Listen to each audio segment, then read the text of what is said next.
Today Hadith وروي عن أبي ذر. Today Hadith is narrated from Abu Darr radiyallahu ta'ala anhu. Abu Darr Ghifari from the tribe of Banu Ghifar. His name was Jundub bin Junada, and he departed from this world 32 Hijri, and 281 ahadith narrated from him. Hazrat Abu Darr was a great companion of the Prophet alayhi salatu wasalam, and among the first 10 people who accepted Islam very early. And the historian mentioned that when he heard about the Prophet alayhi salatu wasalam, so he came all the way to Makkah to see the Prophet alayhi salatu wasalam and to know about the message. And then after seeing the Prophet alayhi salatu wasalam and listening the message, the Quran, he accepted Islam there. This was the early stage of acceptance of Islam and the difficult times. So people are hiding their Islam. So he was advised that don't announce your Islam. But rather than listening to this advice, he was so courageous and brave. He went to Kaaba, and publicly in Kaaba he announced, Ashhadu an la ilaha illallah wa ashhadu anna Muhammadan abduhu wa rasul.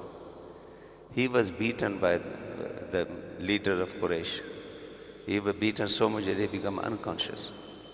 So you can understand the courage, the bravery of Sayyidina Abu Zarr radiyallahu ta'ala anhu. This is one quality. The other quality, a very famous quality of Abu Zarr among the companion of the Prophet alayhi salatu wasalam, was zuhud. Zuhud means detachment of the worldly life. Simplicity, not interested in worldly life at all.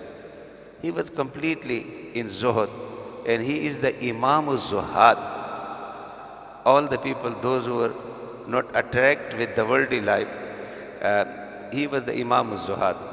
And one of the story, the historian mentioned that while he was in Damascus, so the governor of Damascus sent 300 dinar of gold to him to use it for your personal use. So he returned it with the message that, have you not found anyone in the whole city to deserving for this than me?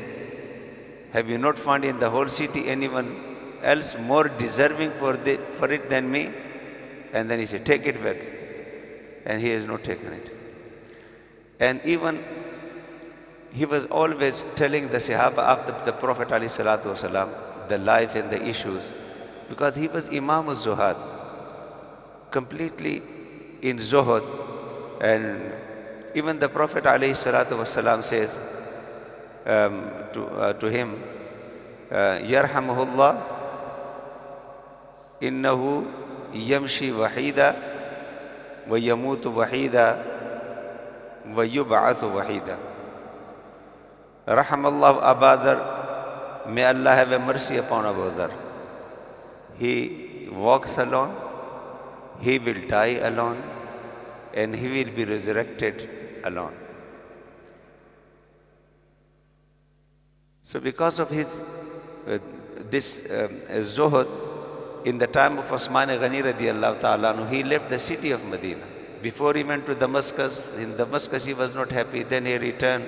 When he came to Medina, when he see the changing in the time of the Sahaba, he always used to remember the great time of the Prophet alayhi salatu wasalam, the poverty, the difficulty, the hardship.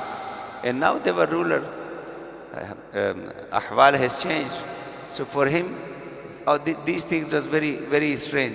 So he took permission from Usman bin Affan, the third Khalifa, that I should leave Medina and bit far from Medina in a small town, in a small area, in an alone area he resided. And he passed away there. And before his death, he said to his wife and his Ghulam that when I die, give me a ghusl and take my body to highway. if any, the first those who come, tell them this is Abu Zar. This is the body of Abu Zar. So they will do janazah on me. And Hazrat Abdullah bin Masud, the great companion of the Prophet, he was coming from Kufa. And when he see, this is the janazah of Abu Zar, he cried. And he said, I remember the word of my Prophet Muhammad sallallahu alaihi wasallam, who said about Abu Zar, Yarhamullahu Abu Zar, Yamshi wahida wa yamutu wahida wa yub'asu wahida. He walks alone, he will die alone, and he will be resurrected alone. So the Muhaddishin said that he walked alone or he lived alone means that he lived very simple life, very independent life. So he will be very far from the city. And he will die alone. This is exactly what's exactly happened to him. Away from the crowd, away from the public, away from the gathering. And وَيُبْعَثُ وَحِيدًا, and he will be resurrected on the day of judgment alone. It means with this distinctive, with this unique quality, with his unique character, especially the zuhud, he will be very unique on day of judgment. He said this is the guarantee given by the Prophet ﷺ, the saying of the Prophet ﷺ. And there is another hadith about Abu Dhar, very interesting, and this is very important. When he see the people being sent by the Prophet ﷺ for different area, to rule there, to be Amir, to be governor, one day he said to the Prophet, Ya Rasulullah, ala tasta'amiluni? Are you not sending me somewhere to be Amir? All the other people you are sending, someone here, someone there to different area. Ala tasta'amiluni? Are you not sending me? Why are you not sending me to any area? You know what the Prophet ﷺ says? He knew the character of Abu Zar, the simplicity of Abu Zar radiallahu ta'ala, and the zuhud of Abu Zar radiallahu ta'ala. The Prophet ﷺ, he said, Allahu Akbar. He put his hand on the shoulder of Abu Zar. This is exactly mentioned in Hadith. Yadahu ala mankabai. He put the shoulder on Abu Zar and he said, Ya Abu Zar, O Abu Zar, innaka da'ifun, you are weak. Weak in what? Not physically. This responsibility of the public, innaka da'ifun, wa innaha amana, and this is trust. This is amana, to be governor, to be amir, to be responsible. Wa innaha yawm al-qiyamati khizyun wa nadama. On the day of judgment, this will be disgrace and a matter of regret for the people. Illa man akhadaha bihaqqiha, only those who keep it with responsibility, wa adda alladhi alayhi fiha, and fulfill its requirement. So only those who fulfill the requirement of it, and only those who keep this with full responsibility. Apart from this, on the day of judgment, the people will be disgraced and they will be regretting. And in this hadith, then the ulama says, with all the zuhud of Abu Zar, with all the simplicity of Abu Zar, the Prophet ﷺ left an example that everyone is not suitable for every single job. Different jobs with their qualities.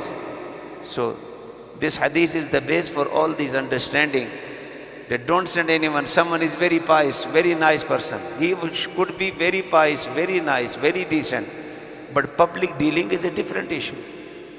Dealing with इंसान के साथ deal करना ये कोई आसान काम नहीं. तो फरमाया कि इन्नका ज़ईफ़ुन. As far as the public dealing concerned, as a ruler, as an amir, it is a completely different world.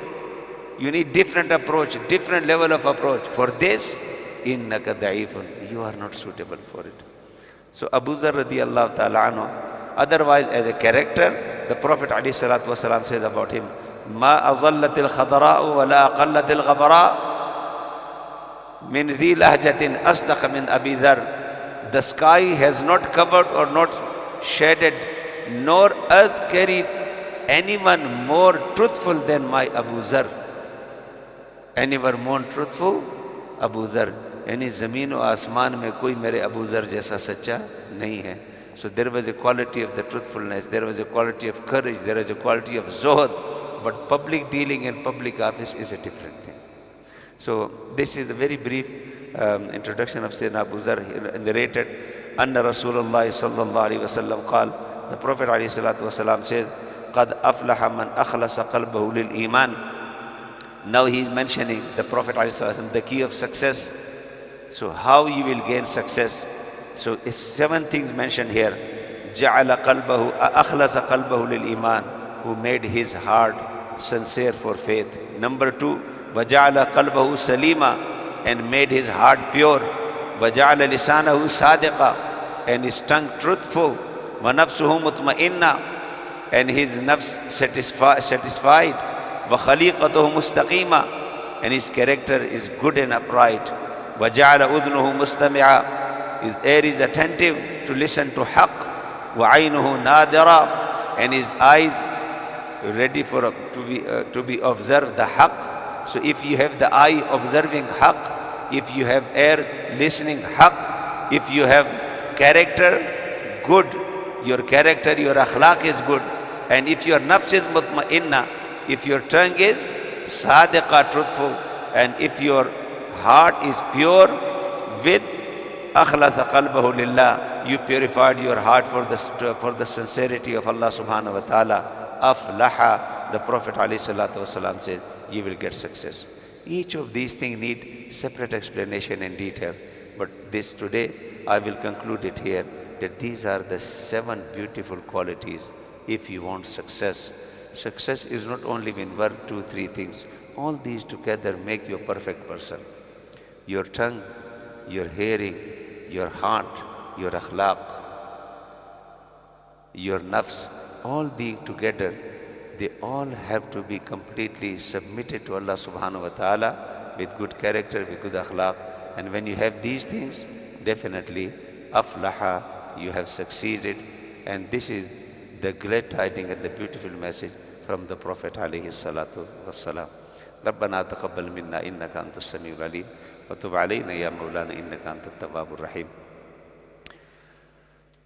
اللهم اشف مرضانا يا رب العالمين، اللهم اغفر موتانا يا رب العالمين، تقبل منا صيام رمضان وقيامنا برحمتك يا أرحم الراحمين.